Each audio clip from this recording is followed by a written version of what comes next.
여러분, 파리를 떠올리면 어떤 장면이 먼저 떠오르시나요? 넓게 뻗은 대로, 통일된 건물 높이, 어디서든 시야 끝에 등장하는 기념비들.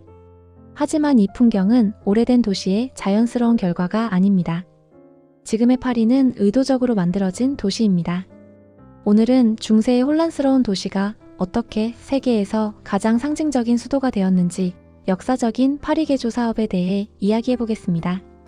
중세 파리, 아름답지 않았던 시작. 대부분의 사람들은 파리를 오래된 도시가 천천히 자라난 결과라고 생각합니다. 하지만 중세의 파리는 지금 우리가 아는 모습과 완전히 달랐습니다. 좁고 구불구불한 골목, 하수시설 부족, 전염병과 화재에 취약한 구조. 도시는 성장했지만 계획은 없었습니다. 문제는 단순한 불편이 아니었습니다. 이런 구조는 통제가 불가능한 도시를 만들었죠. 봉기와 혁명이 일어나면 군대는 골목에서 방향을 잃었고 권력은 도시를 장악할 수 없었습니다. 이때부터 도시계획은 미학이 아니라 정치의 문제가 됩니다. 파리를 바꾼 결정적 인물, 오스만. 1853년 프랑스 황제 나폴레옹 3세는 파리를 완전히 바꾸기로 결심합니다. 그가 선택한 사람은 바로 조르주 외젠 오스만 남작. 오스만은 건축가가 아니라 행정가이자 전략가였습니다. 19세기 중반 나폴레옹 3세는 그에게 이렇게 말합니다. 파리를 다시 만들어라. 오스만의 파리 개조는 전면적이었습니다. 아름답고 위생적이며 통제 가능한 도시. 중세 골목을 대거 철거, 폭 30m 이상의 대로 개설, 건물 높이와 외관 통일, 하수도 상수도 시스템 구축. 이것은 미관 개선이 아니라 도시 전체의 재설계였습니다. 왕의 도시, 축선을 만들다. 오스만이 만든 직선대로는 단순한 교통로가 아닙니다.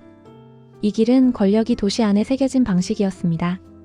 루브르에서 출발해 튤레리를 지나 콩코르드 광장 그리고 개선문까지 국가의 상징들이 마치 하나의 선처럼 정확히 연결됩니다.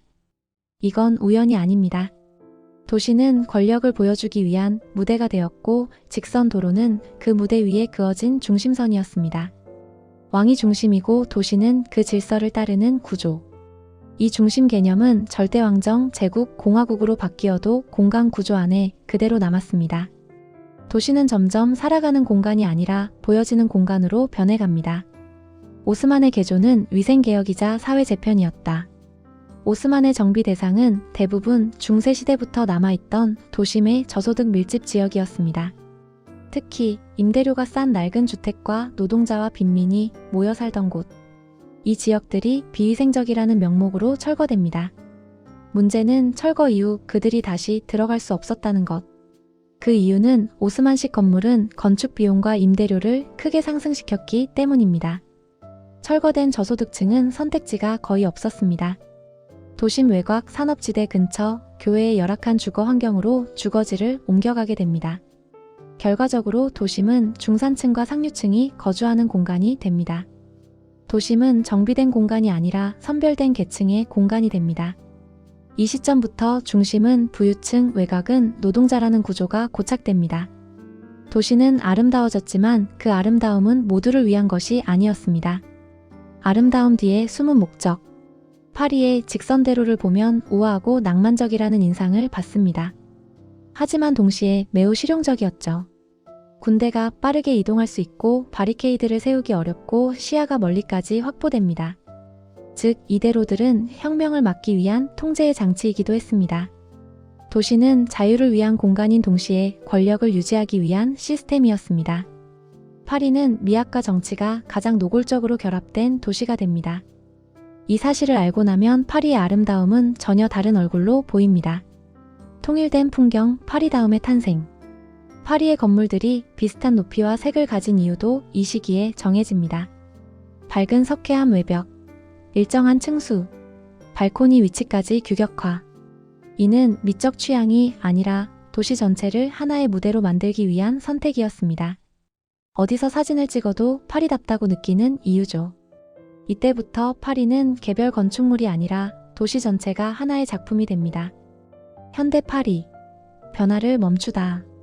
20세기 이후 파리는 더 이상 급진적인 변화를 선택하지 않습니다. 고층 빌딩은 도심 밖으로 밀려났고 역사 중심지는 보존됩니다. 그 결과 파리는 살아있는 도시이면서도 동시에 박물관 같은 도시가 됩니다. 하지만 지금의 파리는 관광객에게는 낭만이지만 시민에게는 주거 문제와 젠트리피케이션이라는 새로운 고민을 남겼죠. 지금의 파리는 시간이 만든 도시가 아닙니다. 권력이 설계했고 행정이 실행했고 시민이 그 안에서 살아온 결과입니다. 그래서 파리는 묻습니다. 아름다운 도시는 누구를 위해 만들어지는 걸까? 다음에 파리의 대로를 걷게 된다면 그 길이 단순한 산책로가 아니라 역사와 권력이 그어놓은 선이라는 사실을 한번 떠올려 보세요. 파리는 가장 아름답게 설계된 가장 정치적인 도시입니다.